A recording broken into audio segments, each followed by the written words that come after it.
In precision mold manufacturing, achieving perfect fit between components is not just important, it's critical.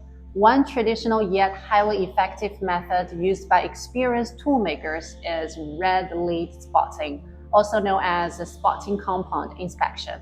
Although simple in concept, this technique plays a vital role in ensuring mold quality, sealing performance, and long-term reliability. What is red lead spotting? Red lead, or modern spotting compounds, is a colored marking material applied to a mold surface to visually indicate contact conditions between mating components. It is commonly used during mold assembly, fitting, such as hand finishing, benchwork, maintenance, and repair processes. Think of it as a visual language that reveals how well two surfaces actually meet. Why is it important? In mold making, many critical surfaces must fit together precisely, such as parting surfaces, sliding components, for example, sliders, lifters, inserts and cores, shut-off areas. Even with high precision machining, microscopic deviations still exist. Red lead spotting helps identify and correct these deviations before mold trials. How it works? A thin layer of red lead is applied to one surface. When the mold is closed, the contact area, which means red lead, is transferred or wiped away.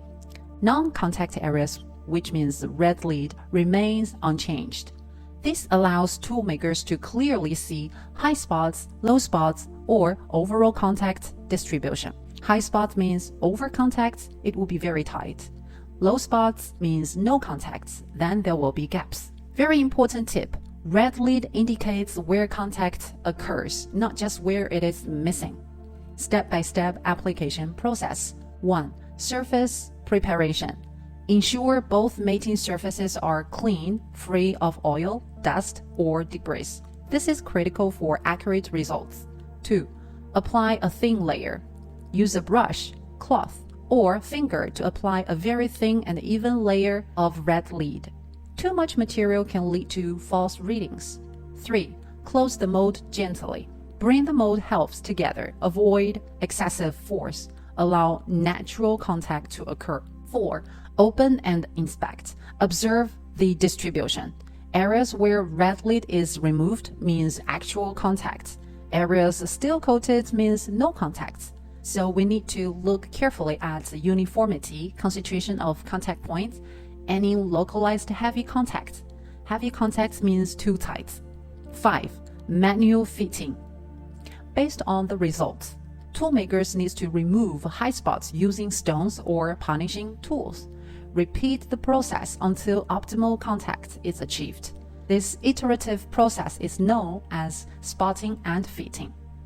What is considered good contact? A common misconception is that full contact equals good quality. In reality, ideal contact should be evenly distributed, sufficient coverage, typically 70 to 90%, free from localized overpressure.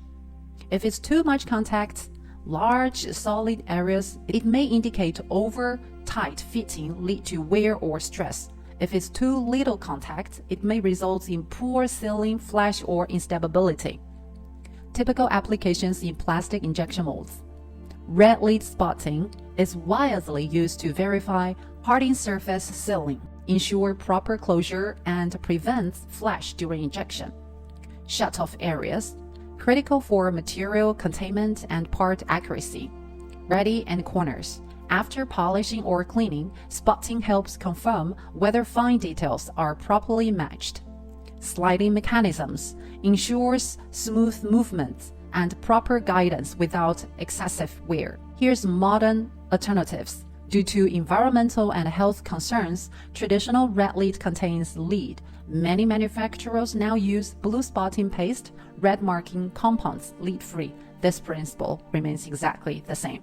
Now, here are some final thoughts. In high precision tooling, the difference is often not just in the machines used, but also in the attention to detail during fitting and validation.